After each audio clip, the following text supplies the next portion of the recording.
அடுத்து தனுசு ராசி. தனுசு ராசியை பொறுத்தவரைக்கும் 8ல் குரு வந்திருக்கிறாரு. ஆனால் ஏற்கனவே 4ல் சனியும் இருக்குது. அப்போ 5ல் 5, 6ல் இந்த 2 இடங்கள்லேயும் செவ்வாய் பயிற்சியாக உள்ளார். பொதுவாகவே இந்த பயிற்சிகள் என்பது இந்த மாதம் ஒரு மிதமான ஒரு மாதம் தான் சொல்லணும். ஆனால் 2ஆம் இடத்துல குரு சுக்கிரனுடைய தொடர்புகள் 2ஆம் இடத்துக்கு கிடைக்கிறதுனால நல்ல பொருள் வரவு பண வரவு உண்டு. அதாவது ஏற்கனவே வர வேண்டிய பாக்கி சாக்கிகள் இருந்தால் அது அவங்களுக்கு வரும். இதுபோக கடன் ஏதாவது இருந்ததுன்னா அதை கொஞ்சம் நம்ம கட்டி ஓர்ஸ் பண்ணக்கூடிய ஒரு காலகட்டமாக இருக்குது. ஆனால் அதே சமயத்தில் உங்களுடைய தாயாரின் உடல்நிலை பாதிப்புக்கு ஆளாகக்கூடிய வாய்ப்பு உண்டு. உங்களுக்கு கணவன் மனைவி கணவனுக்கோ அல்லது மனைவிக்கோ சற்று ஆரோக்கியத்தன்மை குறையக்கூடிய வாய்ப்புகள் உண்டு.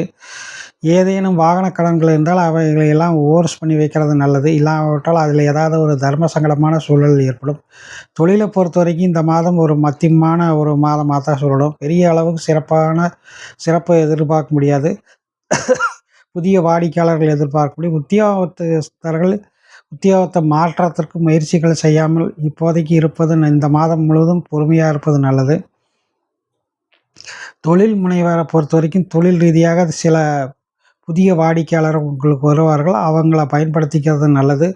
இப்போ உங்களுக்கு புதுசாக வரக்கூடிய வாடிக்கையாளர்களாலும் கூட நல்ல வருவாய் என்னவோ இருக்கும். தொழில் ரீதியாகவும் வருமான ரீதியாகவும் இந்த மாதம் என்னவோ சிறப்பாக தான் இருக்குது. ஆனால் மற்றபடி உங்களுக்கு உடல் நலம் மனநலம் போன்றவை சற்று சிறு பாதிப்புகளை இந்த குரு அதாவது இந்த ஜூன் மாதத்தில் இருக்கக்கூடிய கிரக அமைப்புகள் தர இருக்குது.